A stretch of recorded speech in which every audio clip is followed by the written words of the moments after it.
Today we're making beef carpaccio. Now beef carpaccio is often made with tenderloin.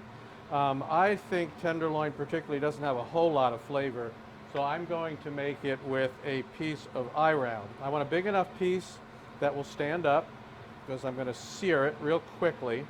I'm seasoning it, as you can see, liberally on that outside edge with salt and pepper. I've got a very hot griddle here.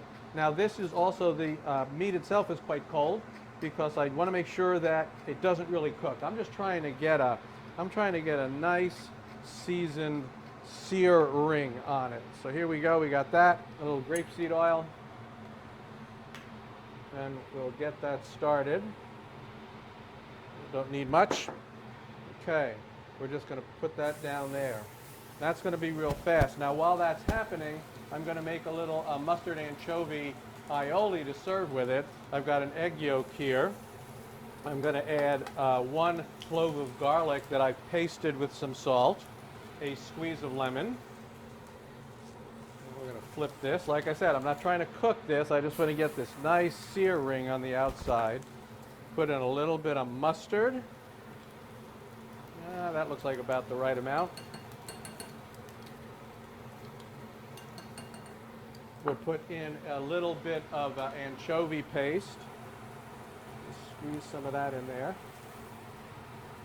There we go. This is just about done. We're going to have one more side. There we go. You see, I'm keeping it nice and raw in the middle. There we go. I just want to get that sear ring on it. All right, a couple of turns of black pepper in here also. Just like that.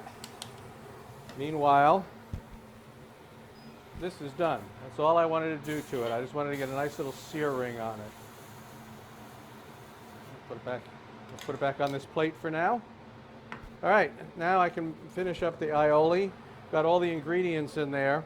And what I'm going to do now is I'm going to whip it up while drizzling in a 50-50 mix of olive oil and peanut oil. Let me just do that.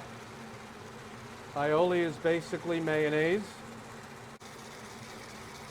And that is pretty much all there is to it.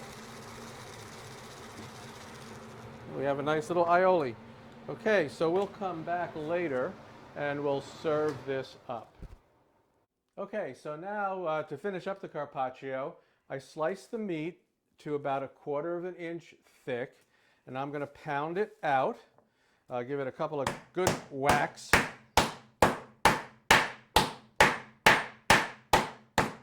I don't want to kill it, but I want it to be nice and thin. I can take out a little aggression on it. Yeah, there you go. So it's nice, that's thin, it's perfect. Now, I've already made a plate up, it's ready to go. I'll bring the plate over here. And the first thing I'm going to do with this is I'm going to add some greens.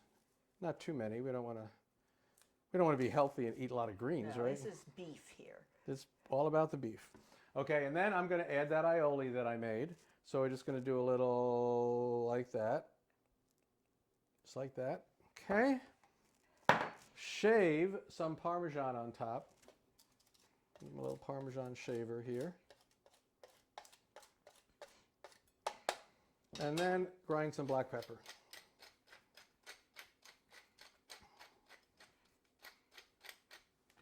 I'm going to let Donna take a taste of that. Voila. Now what I did do, by the way, I took that meat, I put it for about an hour in the freezer. Not to freeze it, I didn't want to get any frost on it or anything, but I just wanted it to stiffen up just a little bit, that made it easier to slice. So just an hour in the freezer is perfectly fine, and then you just slice it right up. So Donna's going to give this a taste.